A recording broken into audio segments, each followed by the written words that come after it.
All right, everybody, hello, and welcome to the Breathe Easy podcast. Now, if you're noticing a little more baritone in my voice today, it's because I got sick. I caught this flu or cold or whatever it is going around right now, and it's pretty brutal, actually. It's a stomach flu and a cold, had a baby to fuck you up.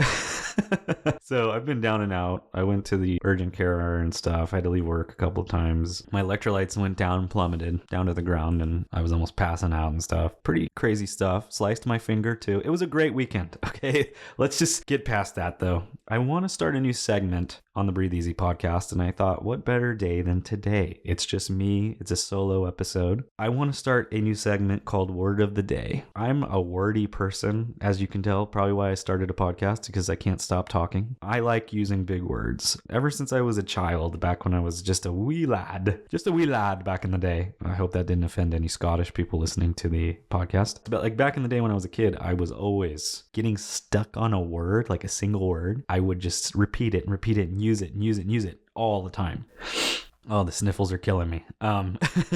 This is going to be fun. I would repeat a word over and over and over again and ad nauseum. And, I would really find a place for it in my day-to-day life. And it helped me learn a lot of big vocab words when I was just very young. I had a very good reading level when I was just young. I was very persistent. I think it's OCD, but, it is what it is. Let's just take it as a blessing and leave it at that, okay? This new segment is going to be Word of the Day. I'm going to give you a word that I feel like pertains to the episode that I'm filming, and I want to give you the definition of the word and then just kind of go over what it means to me. Today's word of the day is resilience. The definition of resilience is the ability to recover from setbacks, adapt to challenges, and keep moving forward despite difficulties.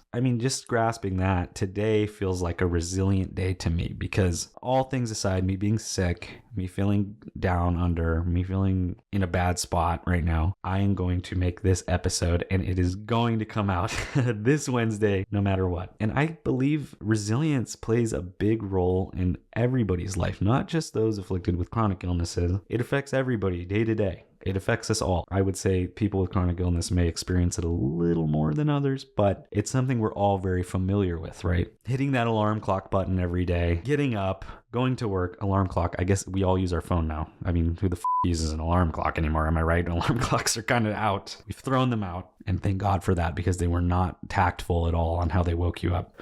But anyway, we all experience that resilience. We deal with a boss, or we deal with a coworker. When we're kids, we're teenagers, we deal with a teacher. We deal with a bad grade. We deal with sneaking out and doing bad things, and our parents catch us.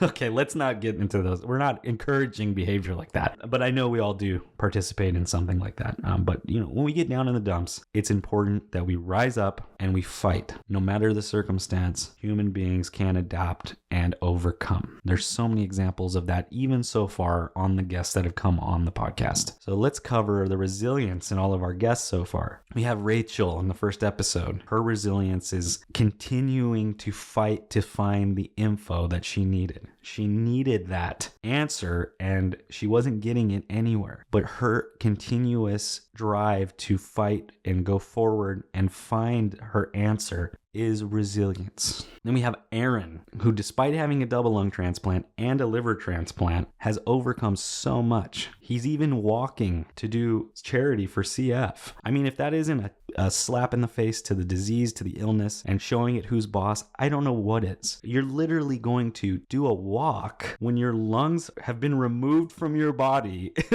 and you've been given new lungs. But can you imagine the resilience? And that's why this word is important. That's why I'm picking it to be the first word of the day. And then we have Devanshi. Devanshi has overcome mental struggle after mental struggle, depression, anxiety, and is still fighting it to this day. That is absolutely resilience. It's not just staying positive, it's also actively fighting through those struggles. I guess I will end up with me saying, I have been resilient. Going through the things that Rachel, Devanshi, Aaron, all of them, I have gone through those things in my own life. And I think all of us have, and it's been a really good spectrum. The last 3 guests have been a really good spectrum and have covered different areas of resilience when dealing with these chronic illnesses. How do I know that? Because I myself have been confronted with every one of these problems that our guests has had. Well, I mean, maybe not Aaron's, because I have not had a double lung transplant, so I can say that he's got me on that one. I will say in sense of his physical resilience, that he is fighting this illness. It's making him feel so gross physically. Devanshi and the mental aspect, I have fought through those demons myself. Rachel fighting through the medical system to try to get her point across and try to get her answers. I've been in all of those circumstances. That's why it's so interesting that these 3 guests have single-handedly embodied this illness experience, and they're all different people. Just goes to show you we're all alike in some way, shape, or form. I think we've done a lot of good work here on the podcast. I think me starting this podcast is my own form of resilience. It's my own form of fighting back on this illness. I was born with this illness, and this is my way of taking my life back from it. They always have that one quote that they use, that when you have lemons, make lemonade, right? I have a lot of lemons, and I'm gonna make lemon soda.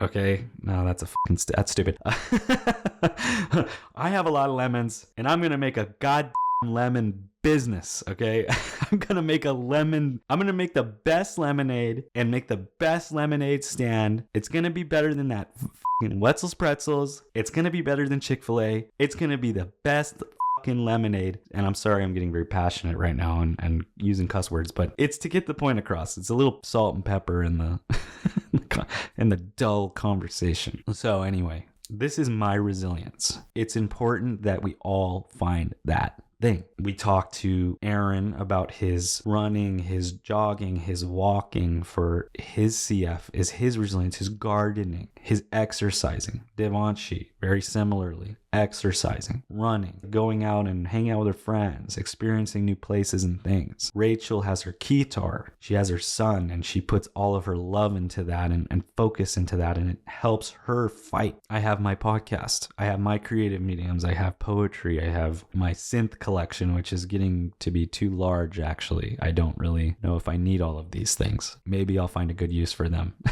And I also want to look at the other side here of this. I think we all at some point go through a mental burnout. I think that sometimes we don't want to be resilient anymore. Sometimes we just want to lay down and let the world have its way with us. I've been there, but that is part of resilience. Confronting those things, getting up, getting out of bed, fighting that feeling. The world will have its way with you, but you need to get up and have your way with the world. And there's a very big balance between being strong and allowing yourself to struggle. Struggle creates strength. It's in every form of life. Going to the gym is a struggle. Moving your muscles continuously is a struggle, but in turn, it creates strength in its place. And after all the exhaustion clears, and after all of the dark things clear, there is light. Along with that strength, there comes even more struggle. I like to consider myself to be a very strong person. I feel like I struggle with a lot of pain every day. Every day I struggle with pain or discomfort. That comes with its own set of struggles, because I think when you're a strong person and you don't show how much pain you're in all the time, people just start to think you're okay. So when you just inevitably leave from work, or you get sick, or you have these problems, people don't really think it's as big of a deal as it is. Now, I'm not saying you need to explain yourself to anybody. You don't. Do what you have to do. And there's ways that I found to explain myself to people where it doesn't feel like I have to prove myself to people, right? Because I don't have to prove myself to people, but I'm kind enough to offer up explanations. There's going to be a lot of editing these coughs out that I have going on right now. Maybe I'll leave them in. You guys, you might want to hear the coughs. That's kind of the whole thing about the podcast, is the coughing and I want to make sure that I am providing some type of raw and real experience for you guys. So let's be real here. I am a fucking wreck right now. I am toast right now. Buttered toast with a little jam on top. But I do have a cup of coffee and I do have time on my hands. So I'd say for me, what's worked for explaining myself to people is I just learned to feel people out, right? I'm always honest with people about my illness and my condition. I have learned to embrace it and make it my own. I think for me, and this isn't the same for everybody because a lot of people like their privacy and personal space, but for me, owning it has been a way of me taking it back. And I don't know if that makes sense to anybody out there because I am kind of a lunatic.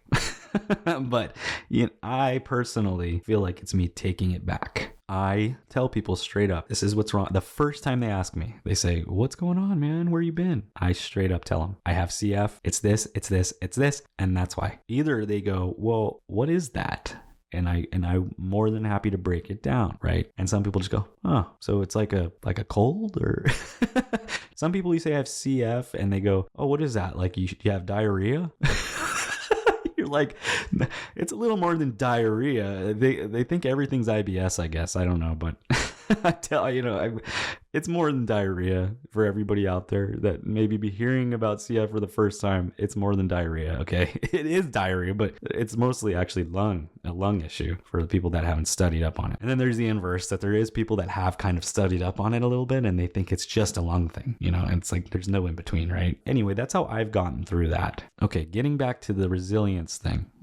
I think that also sometimes there's a pressure to feeling like you always need to be strong and you always need to be resilient. And that's not the case. Your resilience will come back around in due time because you're just a resilient person. Don't be sad or don't be upset if you have a day where you just can't. Let somebody else you love be that for you for the day. Let somebody be your resilience. And all the people out there, if you're dealing with somebody, caregiving somebody with a chronic illness, I know we can be a headache, okay, sometimes. We're human beings, and I know we can be a pain in the ass sometimes. But there will be days where they will need you to be their resilience. And I'm lucky enough that I've had people in my life that have been my resilience. I have an amazing support system. I have an awesome, beautiful girlfriend that has been supportive to me from point A to point B. It's also our 2-year anniversary today, so I want to say happy anniversary. I love you. It's our anniversary today that I'm filming this. It's not the day when I release it is not going to be our anniversary, but hey, I'm just shouting it out preemptively, post whatever. It's happy anniversary. I love you. I have a beautiful mother that has helped me out and has been one of my biggest supporters. And my sister has been a supporter as well. Very supportive people in my life. I could sit down and they'll be my resilience for me. I've also had people in my life that are the people that slap me around, and not literally slap me, but you know what I mean? They wake you up. They give you a wake up call. And sometimes it pisses you off and sometimes you get mad at these people, but in retrospect, they are trying to strengthen you. And sometimes you don't want that. And sometimes you think I've done enough or I have enough. It's never a bad thing to be strengthened more. Proverbs 27:17, as iron sharpens iron, so one person sharpens another. There's some iron people out there that are iron, okay? And you need to be iron too, or they're going to turn you into mush. Because I don't know. If you're like a pickle, they're iron, you're pretty f***ed, right? You're going to be... You're going to be relish. You're going to be relish at that point. But yeah, so let's just get back on track here. You'll also experience losing friends and close people in your life as well that don't understand your limits. I've lost a few in my life that I just could not get it through to them that I am not able to do everything they wanted me to do. And that's okay. And God bless those people, and I hope they are successful in their life. And I have no hatred or ill will towards any of them. That is something when you have a chronic illness that you will experience. You will at some point hit a crossroads with certain people in your life, and it may just be too much for them to handle. And that's okay. You don't have to. You do also have to understand that these people will do the right thing for themselves and by themselves. And if you can't be that for them, they will inevitably have to look elsewhere for that support system. I also know the struggles of feeling isolated when you're around a bunch of people. I mean, when you have a chronic illness, it doesn't matter how many people. You could be in a crowd of 100 people and you can still feel lonely because you can still feel like nobody understands. Again, that is something I'm looking to go after with this podcast. I don't want anybody to feel alone. When we isolate ourselves like that, it's so much easier for our mind to come after us. And we can't have that now, can we? We need to make sure that there is a community. And if you're not going to look for one, I'm going to bring it to you. All you have to do is listen to the podcast to figure out you are not alone. And you can see all of these examples of resilience in the guests that we have on. And you can take that inspiration and you can move mountains. Just give it a try. Give it a shot. It's not going to hurt. Maybe a little. And sometimes I think the lines can get blurred between resilience and being in survival mode. When you have a chronic illness, you're pretty much forced to be in survival mode 24/7. You always have to constantly think about the illness in everything you do. And there's a big difference between getting through the day and actually enjoying life. And I'm not saying that that's ever going to go away when you have a chronic illness. You're always going to have to focus on that. But take joy in the small victories. That sounds like such a mom quote you put in your bathroom or some shit. While people are on the toilet, they can look at it on the wall. The small victories, it's like... Anyway, I just want to say, take that though. Take those little things that when you have a chronic illness, you have to take the small victories. Give yourself that credit. And the things I wish I knew sooner are just that. I wish I knew to give myself that credit. I think the issue with me was, since I was a late diagnosis, I felt like I was always healthy, but then it happened out of nowhere and I didn't know how to deal with it because I hadn't been given the proper time to deal with it. Here we are 7 years later after diagnosis, and I can say that I've learned a lot. I've learned more because of this experience than if I didn't have it. I've learned to give myself the credit. I've learned to not care about what people think. I've learned that time is short, but that doesn't mean it's a bad thing. That means you got a concentrated version of life. You might have less juice, but you have more flavor, and that is important. And you need to give yourself that. You can have less water, you can have less juice, but you can have more flavor. And now, what am I going to say now? Big things come in small packages. Give me a break, Zachary. Let's stop with the mom quotes. We've already gotten like 5 of them going right now, back to back. But I will say, give yourself the credit you deserve. Don't let people tell you you're worth less or make you feel like you're worth less. And if they are, it might not even be coming from a bad place. They might just not understand. And how can you blame them? They can't. But it's your job to communicate that with them and make them realize and understand that. And you're doing yourself a disservice if you aren't communicating with the people around you. If you communicate and they still aren't getting on board, that's a different topic of discussion. And if I was going to go back to first diagnosed Zachary, the day he was diagnosed, it's hard to say if I could snap myself out of it. I guess if anybody could, I could. I would just sit with him and I would tell him it's going to be okay. No matter what happens, it's going to be okay. Take your time, experience this, feel this moment, feel this inspiration, feel the sadness, feel the anger. Take the game face off for a moment. Let yourself feel that exaggerated emotion. Give yourself a break. Give yourself a pat on the back because you've been dealing with something that you had no idea this whole time and it was making things harder. Again, when I first got diagnosed, I slipped into different ideology of I can't now. That to me showed the importance of the mental aspect of chronic illness because I went my whole life 21 years without knowing anything about having a chronic illness or having a leg down or thinking I was lesser, or I had no idea. And I was still striving to do the things that other people around me were doing. It's like, I'm going to get nerdy with you guys right now, okay?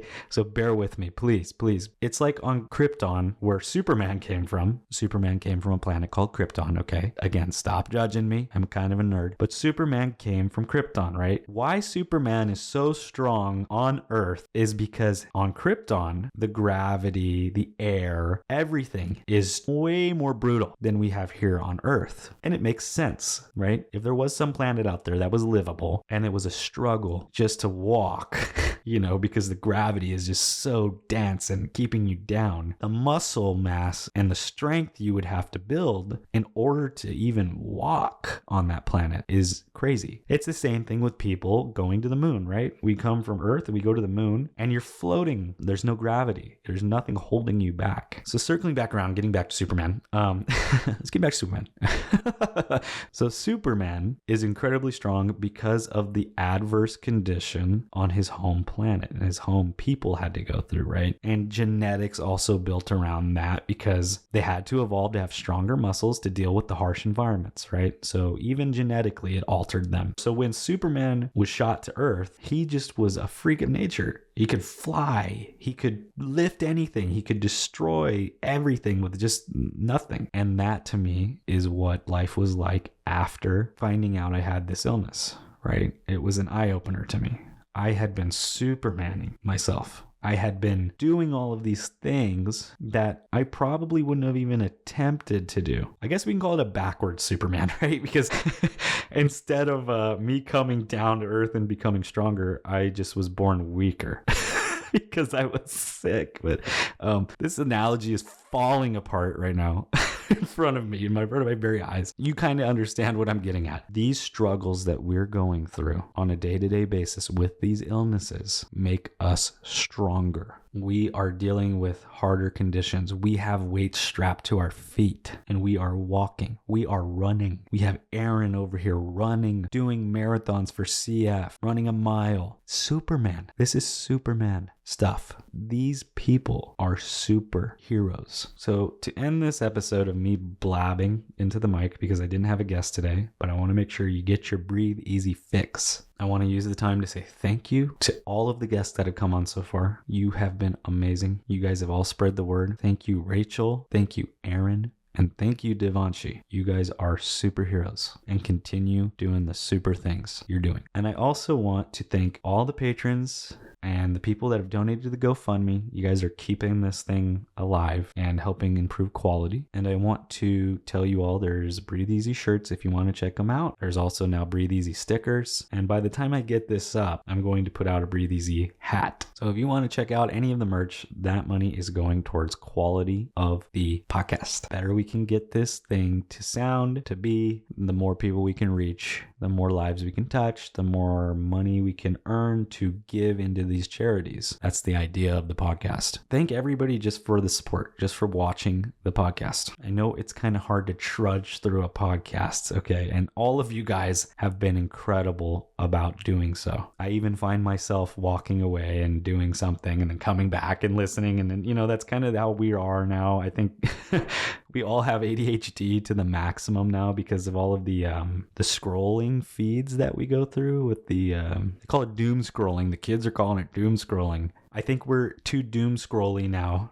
Is that a new word? I'm making doom scrolly. We're doom scrolly now, guys. And we don't like to watch hour-long podcasts of some guy talking. So for those of you who haven't conquered your ADHD, thank you. It means the world to me to see these views and to see people watching and engaging in it. There's more to come. This thing is going to continue to develop and grow. So in closing, I want to say thank you guys. I've probably said that 50 times, but I can't say it enough. Thank you. Thank you.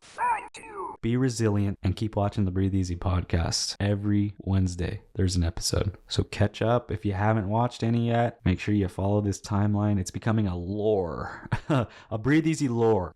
We have guests, and make sure you watch them all, and it'll give you better ideas. I reference stuff because I'm nostalgic. So I reference a lot of things, and I probably will never stop doing that. And if you don't like it, I can't do anything about it. It's a tick. It's probably some kind of OCD, ADHD thing I do. I don't know. Thank you guys again.